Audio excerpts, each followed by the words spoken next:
তিনিচুকীয়া জিলাৰ ওপৰ তালাবৰ বৃন্দাবন চাহ বাগিচাত উচিত ন্যায় বিচাৰি চাহ শ্ৰমিকৰ প্ৰতিবাদ। যোৱা জুন মাহৰ 7 তাৰিখে বৃন্দাবন চাহ বাগিচাত নাইট চকীদাৰ জোচেফ ওৰাং নামৰ 38 বছৰীয়া এজন ব্যক্তি কৰ্মৰত অৱস্থাত আপত্তিজনকভাৱে মৃত্যু হয়। কি কাৰণত জোচেফ ওৰাঙৰ মৃত্যু হয় তাৰ তদন্ত আজি পৰ্যন্ত উলিয়াবলৈ সক্ষম নহল আৰক্ষী।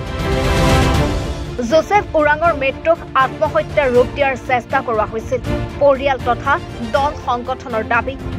লক্ষণীয় কথা, জুন মাহৰ 7 তাৰিখে মৃত্যু হোৱা জোচেফৰ পোষ্টমৰ্টম ৰিপৰ্ট আজি পৰ্যন্ত তালাব আৰক্ষীয়ে পৰিয়ালক দিয়াৰ ব্যৱস্থা কিয় নকৰিলে?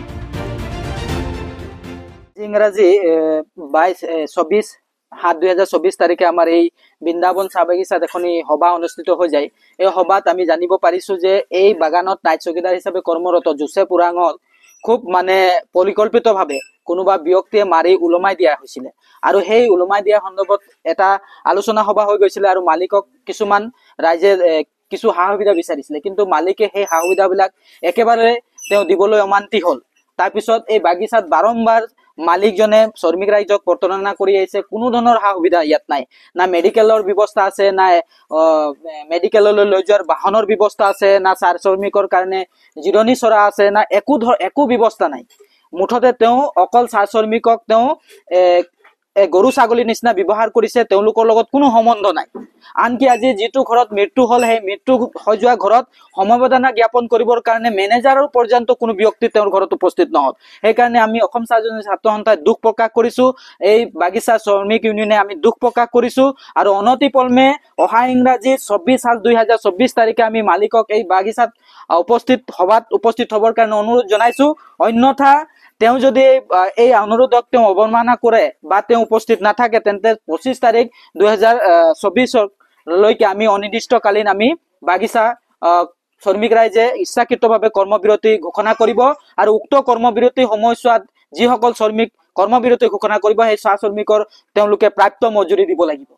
আৰু এই বৃহত্তৰ অঞ্চলত এই বাগিচাখনৰ আশে পাশে এখনো ৰাস্তা পদূলি ভাল নহয় আৰু ইয়াৰ স্থানীয় বিধায়কে যিখিনি কৰণীয় কাম কৰিব লাগিছিলে এতিয়ালৈকে কৰা নাই, যাৰ কাৰণে জোচেফ মিণ্ডৰ দৰে ব্যক্তি মৃত্যু মুখত পৰিবলগীয়া হৈছে আৰু ইয়াত বহুতো তেনেকুৱা প্ৰসূতি মহিলাৰ খুব দুৰৱস্থা হৈছে।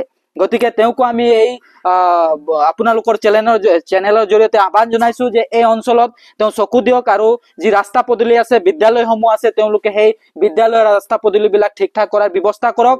অন্যথা অনাগত 2026 যি লোকসভা বিধানসভা ইলেকশ্যন আমি তেওঁক কিন্তু প্ৰত্যুত্তৰ দিবলৈ আমি ৰাজি আছো আৰু সেইকাৰণে আমি তেওঁক অনুৰোধ জনাইছো যে তেওঁ অনতিপলমে ব্যৱস্থাবিলাক গ্ৰহণ কৰক, নহলে আমি তেওঁলোকৰ বিৰুদ্ধে আমি বিভিন্ন ধৰণৰ কাৰ্যসূচী লবলৈ আমি বাধ্য থাকিম। বিধায়ক হৈছে আমাৰ ডুমডুমা সমষ্টিৰ ৰূপেশ গোৱালা। তেওঁ কোনোদিনেই আমাৰ এই অঞ্চলত পৰিভ্ৰমণ কৰা নাই, তেওঁ কোনোদিনে এই ৰাইজৰ দুখ বেদনাত তেওঁৰ সহানুভূতি জনোৱা নাই, তেওঁ অহা নাই এতিয়ালৈকে। তেওঁ আজি প্ৰায় 3টা বছৰ কাৰ্যকাল উকলি গল, কিন্তু এদিনো আমাৰ এই অঞ্চলবিলাক তেওঁ পৰিভ্ৰমণ নকৰিলে। কেইজনমান চিনি পায় কিন্তু প্ৰায়ে চিনি নাপায়, তেওঁ দেখাই নাই। আনকি আটাইতকৈ ডাঙৰ কথাটো হল তেওঁৰ ACMS থকা এই বাগিচাত এজন ব্যক্তিক এনেকুৱা ধৰণৰ কৌশলপূৰ্ণভাৱে মাৰি পেলোৱা হৈছে, আনকি সেই ব্যৱস্থাটো চাবলৈ তেওঁ কিন্তু আহৰি নাই। এনেকুৱা অৱস্থা হৈছে চাহ শ্ৰমিকৰ।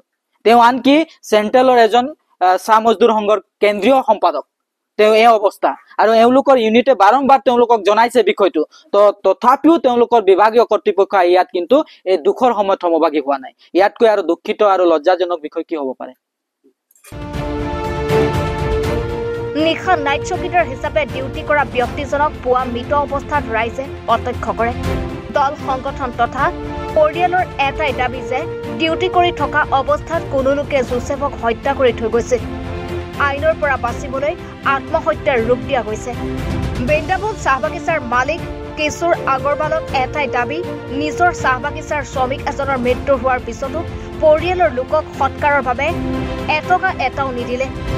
লগতে পৰিয়ালক সাক্ষাৎ কৰিবলৈ মালিক কিশোৰ আগৰৱাল এবাৰো উপস্থিত নহল।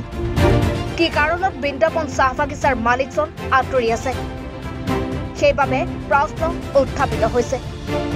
অদিয়াৰ পৰা নৰেশ কজাৰ ৰিপৰ্ট, এনি ভাৰত 24।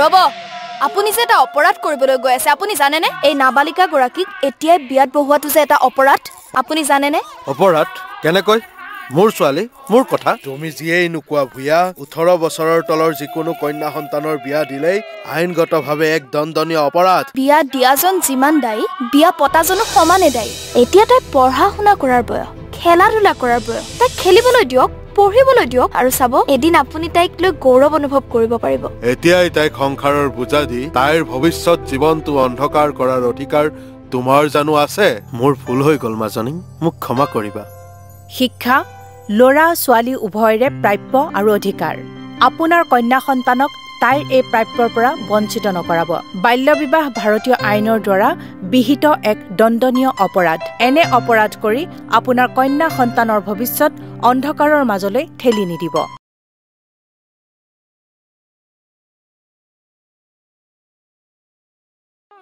ৰব আপুনি যে এটা অপৰাধ কৰিবলৈ গৈ আছে আপুনি জানেনে এই নাবালিকা গৰাকীক এতিয়াই বিয়াত বহুৱাটো যে এটা অপৰাধ আপুনি জানেনে অপৰাধ কেনেকৈ মোৰ ছোৱালী মোৰ কথা তুমি যিয়েই নোকোৱা ভূঞা 18 বছৰৰ তলৰ যিকোনো কন্যা সন্তানৰ বিয়া দিলেই আইনগতভাৱে এক দণ্ডনীয় অপৰাধ বিয়া দিয়াজন যিমান দায়ী বিয়া পতাজনো সমানে দায়ী এতিয়া তাই পঢ়া শুনা কৰাৰ বয়স খেলা ধূলা কৰাৰ বয়স তাই খেলিবলৈ দিয়ক পঢ়িবলৈ দিয়ক আৰু চাব এদিন আপুনি তাইক লৈ গৌৰৱ অনুভৱ কৰিব পাৰিব এতিয়াই তাইক সংসাৰৰ বোজা দি তাইৰ ভৱিষ্যত জীৱনটো অন্ধকাৰ কৰাৰ অধিকাৰ তোমাৰ জানো আছে মোৰ ভুল হৈ গ'ল মাজনী মোক ক্ষমা কৰিবা শিক্ষা ল'ৰা ছোৱালী উভয়ৰে প্ৰাপ্য আৰু অধিকাৰ আপোনাৰ কন্যা সন্তানক তাইৰ এই প্ৰাপ্যৰ পৰা বঞ্চিত নকৰাব বাল্য বিবাহ ভাৰতীয় আইনৰ দ্বাৰা বিহিত এক দণ্ডনীয় অপৰাধ এনে অপৰাধ কৰি আপোনাৰ কন্যা সন্তানৰ ভৱিষ্যত অন্ধকাৰৰ মাজলৈ ঠেলি নিদিব